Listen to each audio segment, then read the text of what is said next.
well, so you're mostly freshmen, I believe. Is anybody not a freshman here? Other than to, believe it or not, after I give my little spiel, we have 2 flesh and blood DIS specimens. You can probe and ask them all the questions you might want from their perspective as well. So what do you guys know about the DIS program?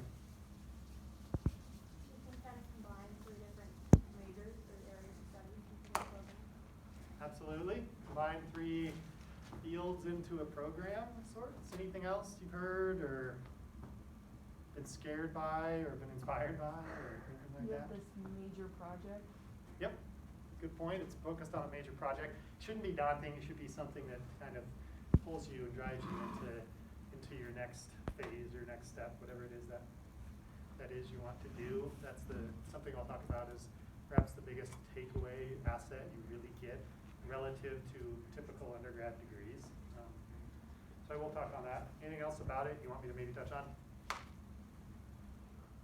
If you know how employers see it or view it as.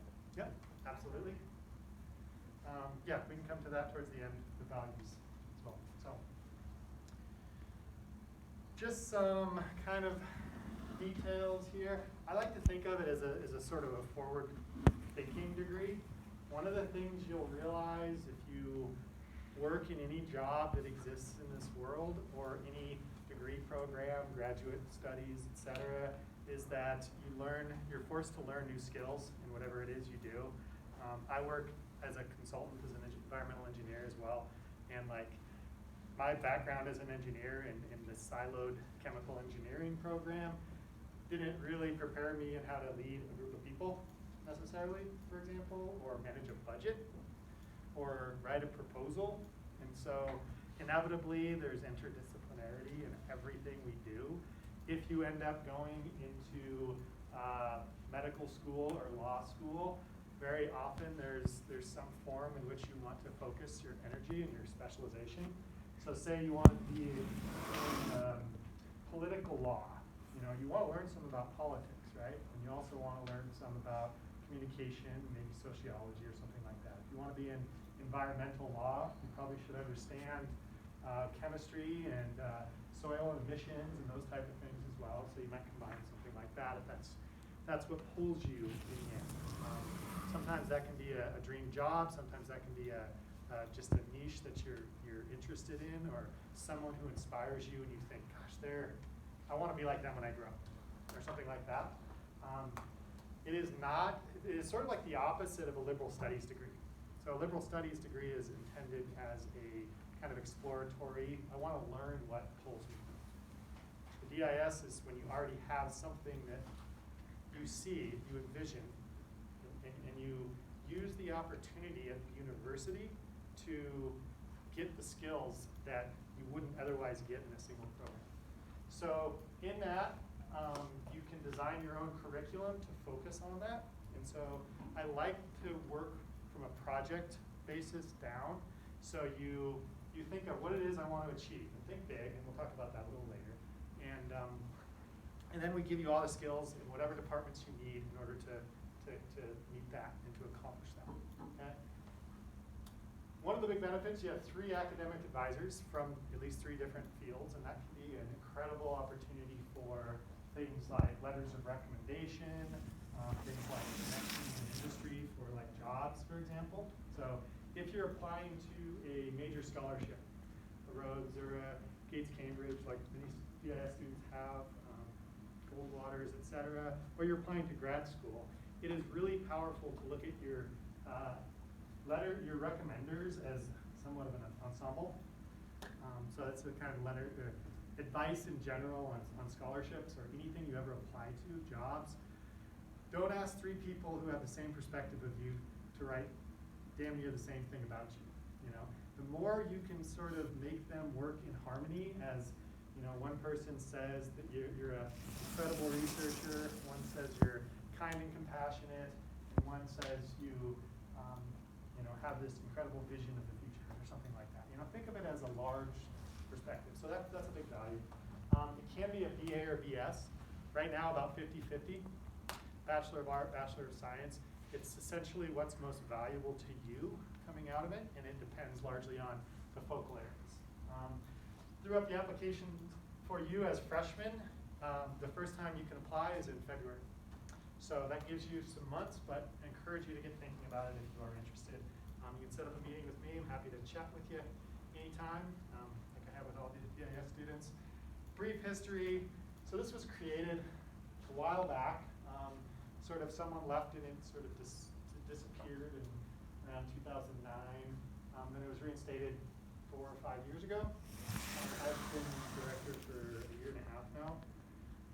So three Truman Scholars, 3 Goldwater Scholars, and a Rhodes Scholar. So it's a small program, but often these students are interested in things like policy, things like business entrepreneurship, some of the things that when you come out of it, you have this asset of this project deliverable that makes you stand apart. I'll give you some examples. Right now we have 12 DIS students, 6 BS, 6 BA. This year, just some highlights. Hopefully there are 2 more that will graduate here this semester, hopefully. In the spring, we had 3 graduates. Emma Folkertz, she did this incredible project looking into supply chains at MSU and how they connect to human trafficking, most specifically. You'd be surprised when you curate, or you procure a product, for example, at the bookstore, looking at a life cycle analysis of where that came from, where that was manufactured, how it was transported, and how that connects to things like slavery, human trafficking, and various parts. And it's kind of incredible. And then wrote a document that has guided MSU's purchasing department on many things. So really, really cool. She started an initiative called the Heart Initiative that kind of highlights human trafficking. You don't often think of it in a place like Montana, but Montana actually has a lot of human trafficking going on. So check out the Heart Initiative if you're interested. Just one example of a graduate. Miles Maxor, he graduated. Here's a picture of him. There's an article in the Montana MSU website. He started a business. He kind of started this business in high school. He knew what he wanted to do. He's kind of like a Steve Irwin type of science communicator. He has 8 employees in his company called the Ant Network. His goal, and this is what I meant by think big, his goal is to have an ant farm in every single in the country. So that's what he wants. And so he's creating this business that educates folks on how ants socially and biologically are important to our ecosystem, but also to our learning of our own selves. So started a business combining environmental science, political science, and communication, like filmmaking and such. Nolan Grunska, he took more of a philosophy approach. Korean philosophy is something you don't often hear a whole lot about, and so he kind of combined the geopolitical aspects to how modern Korean philosophy came to be, and then fits that into a larger scope of like Western philosophy and stuff. Really cool.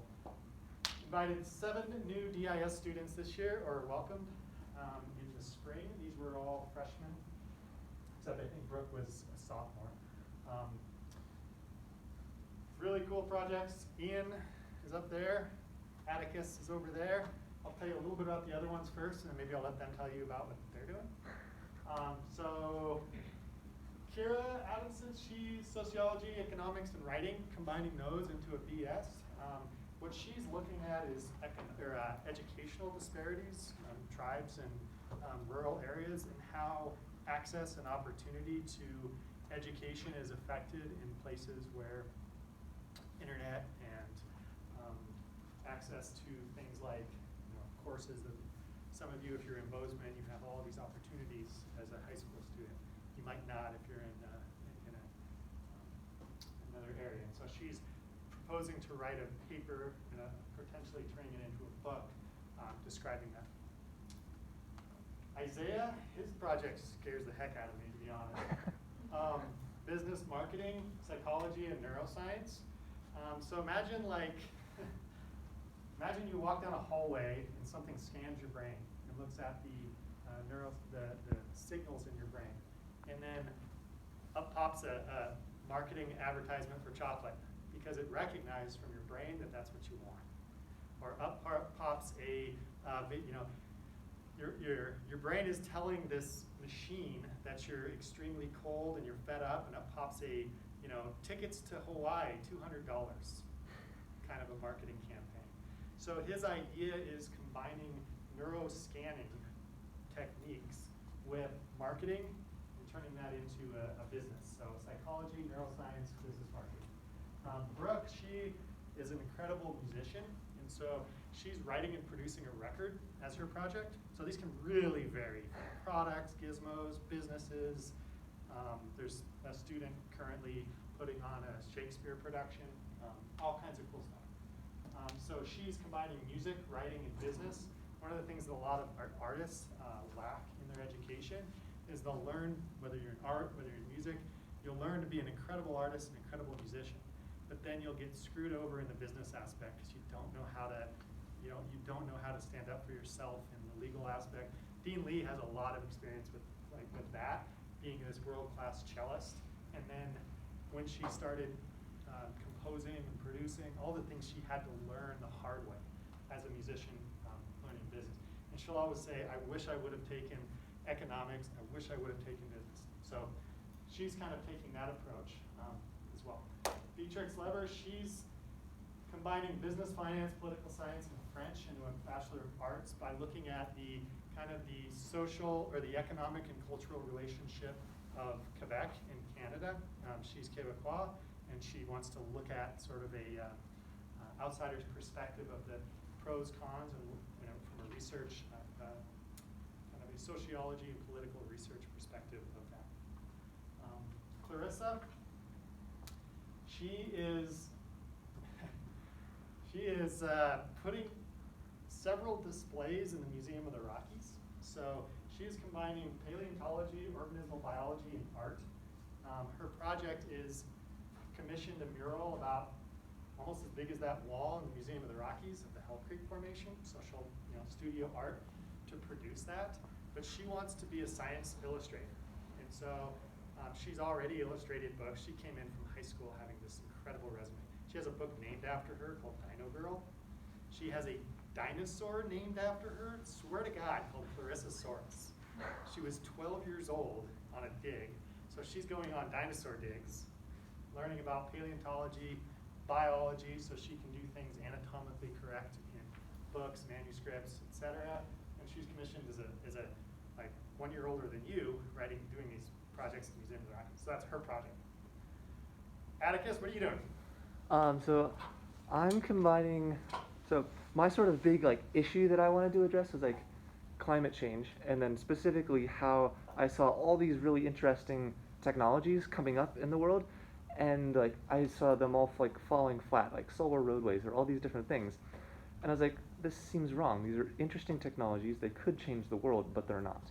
And so what I'm combining is I'm combining architecture, chemical biological engineering, which is, I admit, sort of shifting towards material engineering, and sociology. And so what I want to do is I'm working in a lab right now to create this new material that will capture carbon from CO2 in the air. And then I'm taking architecture classes, so my goal is to use that material to make a new, to make a case study of that, what it could do in terms of an architectural building. And then I'm looking at sociology from the standpoint of once you have this material, once you prove it can do stuff, how do you convince people to accept new technology? How can you get people to change their minds, change the way the world currently functions? Humans really don't like change, but how can we convince them that maybe more sustainability, a more sustainable world is a better one? And how can we make that transition? It's actually incredible how sometimes the real world applications of technology are directly a function of the social psychology of people. I have a friend who I lived with when I was in school as an undergrad, and he's an anthropologist who does farm medicine research around the country programs. And so one of the things that's ranchers have an issue with accepting new ways in a traditional way of life. And so he has a program where firefighters teach them how to be like safety precautions on tractor rollovers and things like that, because the messenger is more important than the message. A researcher tells a farmer and says, "Hey, put a seatbelt on in a roll bar," and they're going to be like, "Yeah, you don't understand." But there's all these firefighters who have time as they're waiting, and for some social cultural reason that an engineer like me doesn't understand, but an anthropologist does, they'll listen to a firefighter. And so sometimes those type of messaging perspectives are incredibly important. So that's a great one. Ian, what are you doing, man? Yours kind of scares me too. Really? No. Well, I suppose I should start with some background, which is going to seem tangential, but I can never find pants that fit. These fit fairly well, but it was also a $110 gambit of, is this worth it? I'll try it once. Not really, no. I've actually walked into a Levi's jeans factory outlet and asked, "Hey, do you have 28 by 30 athletic fit?" And they said, we don't globally manufacture that. So I was like, well, how can I fix that for myself? Well, I could learn to tailor, but how could I fix that for other people? I've got a giant friend who has to buy like XXL. I've got a tall girlfriend who needs longer pants than anyone makes. So I eventually came up with what I'm planning to do for my project. And this was actually my second idea for the DIS. I had one which I was kind of interested in, but it ended up just seeming too like big and singular. I could work on the same thing for 20 years and I could work at 2 companies out in the world. So instead, I'm planning to make a pair of pants which fit by designing or adapting a 3D scanner to take measurements, maybe just like a wood frame and some cameras. So I could take a few hundred measurements throughout your leg instead of like 20 that a tailor would take, and without paying them $30 an hour. And then I'll need to design some software to take those measurements and turn it into the flat cuts of fabric I would need to make that. And as my deliverable for the project, I'll probably just sew a pair of pants together and demonstrate, like, hey, it fits, and here's the machinery I used to make it. If I have time and if it goes well, then while I'm still here at MSU, I might scale that up to starting a business with the help of the Blackstone Launchpad. I think that's what it's called. And adding other parts like automating the sewing process, or maybe figuring out a way to make it work with machine learning on a phone camera. But the idea is you go to a mall, walk into a booth, get your measurements, order a pair of pants, and have something that fits for maybe $40 instead of something which doesn't fit for 30, or something custom tailored for 100. And I might also apply that to prosthetics, boots, regular shoes, just computer mice, anything that needs customized. Put your hand, it's out. Mm-hmm. As It's a, pretty exciting. as a tall person, I can relate to your project. You walk up to a vending machine and it says, "Here you are," it spits out whatever it is that custom fits you. But as you can see, there's a whole gamut of options of things that people put together. I'm happy to discuss these with you, with every student that enters the program. Usually we have a meeting, multiple meetings before, and I can give advice on, well, you should talk to this person, and you should talk to this person, and then eventually in this like iterative process, they kind of come to a come to something that they're happy with, is usually how it works out. I sort of advise against the idea of coming and saying, I want to study these 3 topics, but I don't have a project. That can be a really frustrating, hard thing for you to force fit.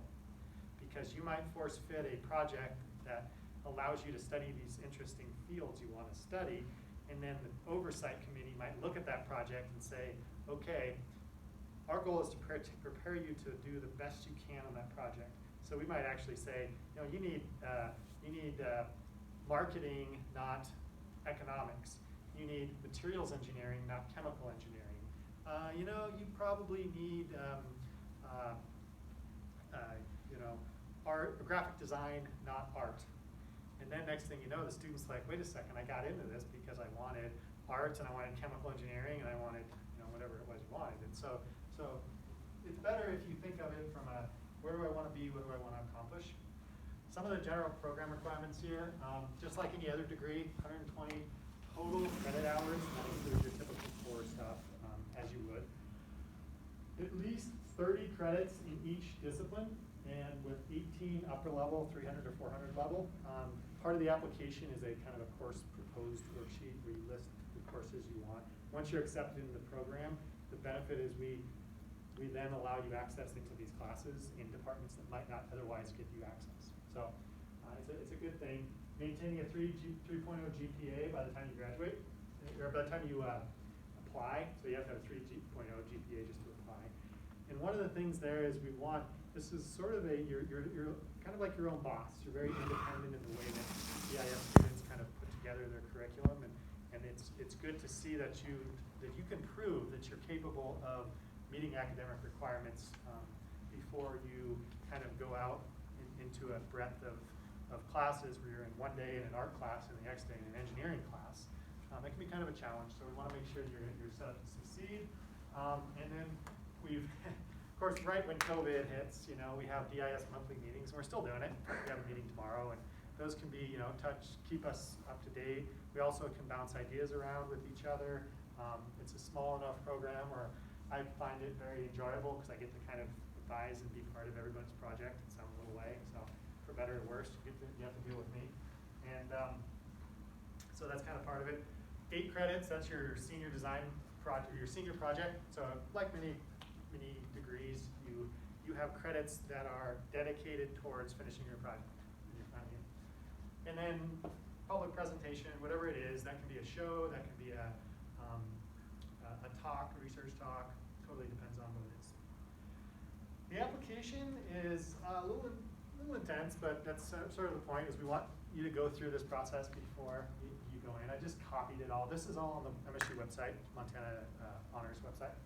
I won't go through all the details, but there's 1,000 words essays, and then a project proposal completed, and we can talk about that. The proposal has these details over here. Once we kind of fine-tune what it is you want to do, that's possible. And then we get a signature from students and your faculty advisors. So you have 3 faculty advisors you work with. In short, 2 essays, proposal, and your course plan, and 2 letters of recommendation. So it's quite a bit, but it shows you're able to communicate with 3 different advisors and go through the process. Course plan, we can help you fill this out, but it's good for you to at least think about it. Sometimes it changes because you're planning classes that are 2 years in advance and haven't even been offered yet. But this rubric is meant to give you 3 disciplines in which you can list your lower division, upper division, and kind of check it all off. Make sure you have what you need. And that's pretty straightforward, good exercise to go through. When you're planning to study abroad and then that gets canceled and all falls apart and we have to redo it, I just had to do it this morning with a student, unfortunately. She was going to take theater classes at the University of Bristol in the UK. She had all these theater classes there. She's putting on a Shakespeare performance. And of course, you can't go abroad right now. We were just talking about that. So she's now taking classes mostly at the University of Montana because they have a larger theater program, but some here as well in lieu of the Bristol University classes. So we can amend it, but we like to see as much as possible. So the project, which was brought up before. This is really that thing that is the biggest asset. So, you know, for someone like, let's say, Clarissa, who's going to have all this work at one of the world's foremost dinosaur museums, you know, that is in many ways going to be more valuable to her career than an art degree. If you've started a business, that can be more valuable than a business degree. If you've written a book, that can be more valuable than a English writing degree. If you've written a novel and published a novel in which, you know, a couple students are working on novels. So we want to make sure that you come out of this and that when you apply for grad school or when you apply for that dream job you want, you have this kind of shiny thing, whatever that is. It doesn't have to be a thing. It can be a presentation. It can be an event. You can say, look what I did. I built a house out of biomaterial. That shows that I can be an architect. You know, so we want you to come out of that with a good ability to explain what you learned and why that gives you that skill set. Because otherwise, you know, you might find yourself saying, well, I took these 3 components to my degree. I'm not necessarily a full engineer, architect, not necessarily a full sociologist, but I learned a lot about it. If you can then synthesize that and say, I applied those and I accomplished something, that's what employers are looking for more than anything in the world, is what you can do. So that's a huge asset to the degree. Think big. We'll help you define the scope. In other words, you know, if you want to put an ant farm in every school in the country, you might not get there, but we can give you the blueprint. If you want to change a law on a federal level, we might say, okay, well, that's a fantastic idea for your DIS project. Let's get the law proposed to your local legislature. Let's get it worked in that regard. Or let's get your business model. Let's get the prototype. Let's get one pair of pants. He wants to have a vending machine in Japan where you can run through the subway and have your clothes spit out by the time your train lands. Okay, so he's probably, I made that up, by the way. It's actually a reasonable idea, and if I can get the sewing out of it. Whenever I think, I He's spent like, a summer, "Sure." I spent a summer teaching in Japan, and whenever I look at your idea, I think of Japan as being your market. Because like everything is in a vending machine, everything. They don't have time, they don't have space, and they'll have garages that are like 1 car wide and like 30 cars high and all these just weird things. And so those are your people, man. So think big, and then it's easier to tune that back and say, okay, here's a step towards that. Here's a draft of your model or your novel. Here's a chapter. Here's a et cetera. So encourage you to do that. What else would I say about that? Some benefits, and you know, kind of you're basically your own boss. Project management skills, 3 advisors, and then that deliverable, that tangible deliverable that we try so hard to help you. Can be a great stepping stone to grad school if you're into research, having publications. You know, law school and med school were huge driving forces in why this degree was created, because a lot of people go into those wanting a certain skill set. Believe it or not, sometimes engineers are, you know, really successful in medical school because of like systems and physics and flow, you know, and reactors and that type of thing. Entrepreneurship, etc. So next steps, send me an email, meet with me. You can always ask Dean Lee as well about it. Just brainstorm ideas. You know, don't think you're going to come with this just beautiful, perfect landscape. It's daunting to think that to expect yourself to do that. It's an iterative process. Going through that communication is very important. You know, I don't know, Atticus, how many advisors did you probably talk to in the beginning? Oh, like how many different people when I was like looking for advisors? Yeah. Probably at least like 12, maybe 15, maybe more. I talked to a lot of people. Yep. So that's a good thing. You know, you learn and you iterate and you find what it is you want to do and who's going to help you. You think of your advisor committee as they don't all have to be directly helping you on your project. One of them might be more your academic advisor to get in those classes in that department. One of them might be your direct project advisor. You know, sometimes it's better to not have 3 bosses telling you about the same the same goal. you want an ensemble, you want a team. So think of it that way. Most of you are in the research symposium. That's a great starting point to kind of get a sense of people who you might be interested in working with. So that's all I really have to say. I don't know how much time. I guess I have a blank question here. I don't know what the timing is. If you guys have any questions, I want to have an opportunity for you to ask questions and brainstorm ideas. You can also ask questions. I know you have the research symposium deadlines this week. You can ask questions about that, or study abroad, or whatever you want. So, or you can ask the questions of the DIS students themselves, rather than the dusty administrative perspective. They offer a perhaps a fresher's perspective. So, what y'all thinking? Do students usually apply in their freshman year to the university? I would say, I've not been doing this very long. It's only been a year and a half, but my experience is that we've had, your second semester of freshman is a really good time to do it. We've also had, so there are 2 or maybe 3 students applying this semester who are sophomores. So it's basically their first sophomore semester. In that case, that's because they maybe wanted a little extra time to kind of fine tune the idea. In some cases, they already knew they wanted to do the DIS, and so they already did like the course worksheet, and they kind of had an idea of the classes they were going to take anyway, and so they just took them. And so they really didn't lose any time in that regard. You can very easily graduate in 4 years with the DIS. One thing we often recommend is if part of your DIS is in a program that has a heavy accreditation aspect, that sometimes a dual major is a good idea to pursue. If you're in a non-accredited kind of field, like say a language, if you can speak Spanish, it's just as well as having a degree, formality, a stamp. If you want to be an engineer, you can't just be a casual engineer.